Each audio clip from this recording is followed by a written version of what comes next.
Bonjour tout le monde. Je vais juste un peu recontextualiser un petit peu. Ouais. Je suis pas expert de la question du patriarcat. Je suis un Oui, militant depuis 30 ans qui travaille sur cette question, effectivement, des normes rigides de genre. En général, des normes rigides, mais en particulier celles de genre. Alors, j'ai deux casquettes, hein. Je suis cofondateur de Kif Mama Kif Baba, mais je suis aussi directeur de ce centre qui travaille sur les masculinités et la justice du genre à travers les médias et la culture. Et il y a Omima qui fera la présentation de Kif Mama Kif Baba. Donc, oui. c'est elle qui aura cette casquette-là et qui parlera de, de la dynamique autour de la loi, de la réforme du code de la famille. Moi, je vais être très rapide, hein. Effectivement, dans un contexte marqué, on le voit toujours, un contexte international avec des mouvements anti-droit. On parle beaucoup depuis 2 3 ans du patriarcat. On parle beaucoup des mouvements masculinistes, des mouvements anti-droit. Nous, ce qui nous intéresse beaucoup, en tout cas, ce qui m'intéresse moi, c'est toutes ces normes rigides qui sont liées au patriarcat.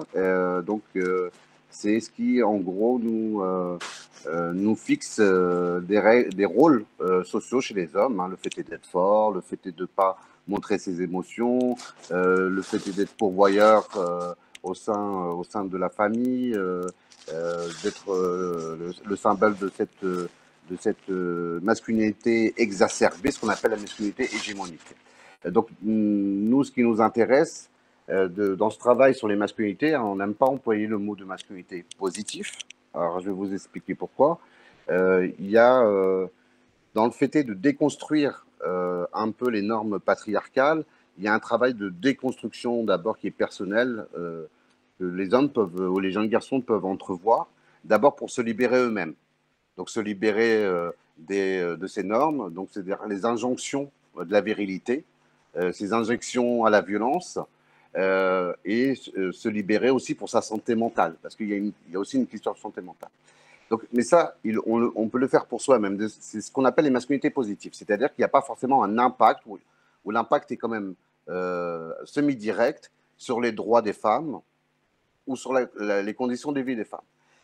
Nous, ce qu'on travaille, ce sont les masculinités co-responsables, inclusives et non violentes, qui ont une autre approche, qui est une approche féministe, c'est-à-dire que c'est un travail de déconstruction, de sensibilisation, de plaidoyer, pour que les normes soient moins rigides et qui puissent permettre aux hommes d'entrevoir qu'effectivement que le pouvoir et les privilèges qui sont les leurs ont un impact considérable sur la vie des femmes et des filles, parce que le patriarcat, c'est d'abord une relation au pouvoir et au privilège.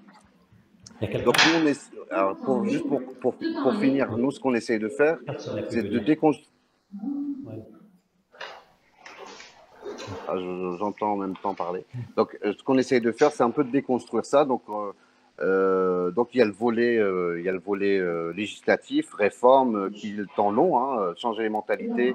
La loi peut aider à changer les mentalités, mais sur plutôt le temps long.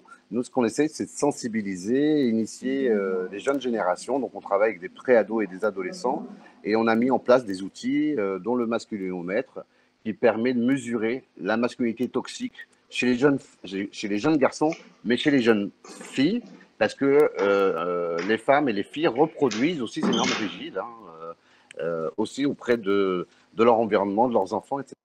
Donc on a créé une série d'outils et on forme des jeunes pour qu'ils aillent dans des maisons de jeunes, dans des collèges ou dans des lycées pour évoquer ces questions-là. Voilà, un peu, j'ai fait le tour de ce qu'on fait et j'espère ne pas avoir été très long.